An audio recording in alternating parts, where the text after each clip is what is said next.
is so good, good to me, and I'm forever thankful.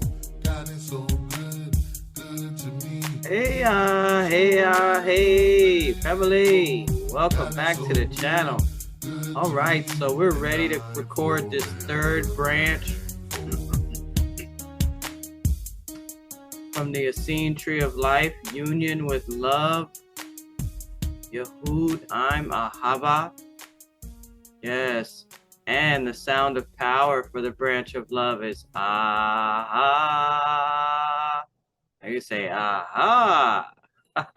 Yes. Nice, right? So, also, I'm going to start to include the names of the angels that are associated with these branches too.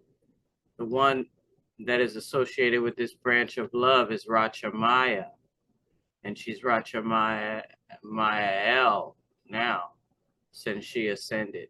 Yeah, she was a human. There was people that ascended and did the climb and became cherubim and work for the forces of these branches. Now, if you've been here for a long time, you know that. But each branch has a person that you can commune with, and you can ask to help you, to help bring you into greater union with the force of the branch that they work for. And since they were human, you know, it ain't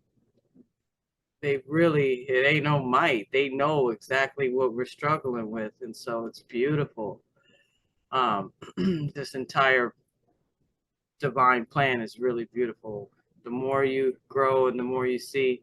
But I wanted to read one part that we still had left about the baptisms, and then we're going to get going with this love. Okay, that was just up here. I think it was verse 389. Yes. So Yahshua was talking about the sevenfold repentance, and that's what happens. That's what takes place with the first baptism in the Nasarean religion. So you got to watch the last video if you want to know more about the sevenfold repentance of the seven chakras. But it goes on to say, in the Nasarean religion, there are other additional baptisms available as one advances to higher levels of initiation within Essene Mountain of Peace Mystery School. That is because a baptism is an initiation ritual, and thus can be adapted for use at various levels of initiation in the ascending degrees of the mystery school. Typically, the second major baptism within the Nasarean religion is upon initiation into the order of Shemesh in Shemaya. So that's equivalent to the yin and the yang, and we'll probably end up talking more about it later on. So it says that initiation is linked to an extra strong focus on the internal baptism by fire. So, like I said, we read about that in the last video, and may be coupled with the performance of extra self-chosen tapas for a day or more. Besides reviewing the use of the seven chakras in conjunction with this baptism as previously described, another ingredient is added. One contemplates the question, how have I been using my willpower and intentions? When water is used in this second major Nasarean baptism, if pure enough to drink, you may drink the water rather than sprinkle it. First, place a jar of water in the sun. Then, drink from it, one sip for each chakra. Always remember the outer details of initiation rituals, sprinkling or submersion, water or oil, drinking or sprinkling, etc. can be freely altered according to what materials are at hand and fit your current circumstances. What is not altered is the internal act or attainment being symbolized and or acknowledged by the outer ritual. All right, so we're ready now to go jump into love. This should be short and sweet. I wanted to put love and power on one, but there's a lot of information on power, so I don't want to cut it short. So let's go now. Yehud, Ahabah. So we're at verse 431, number 3. Yehud, Ahabah. union with love is called Love Yoga. It is also known as Heart Chakra Yoga and as Devotional Yoga. In Sanskrit, it is called Bhakti Yoga. Some practices linked to love yoga are as follows: Bhakti, devotional, service inwardly and outwardly, focusing on love in thoughts, words, and deeds, is the primary practice. Bhakti is the motivational context in which the Essene yogi engages in all of the yogas.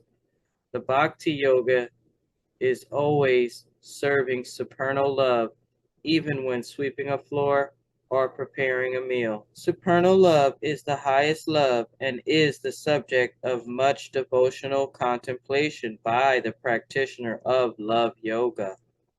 That contemplation is an important part of love yoga, the yoga of divine love.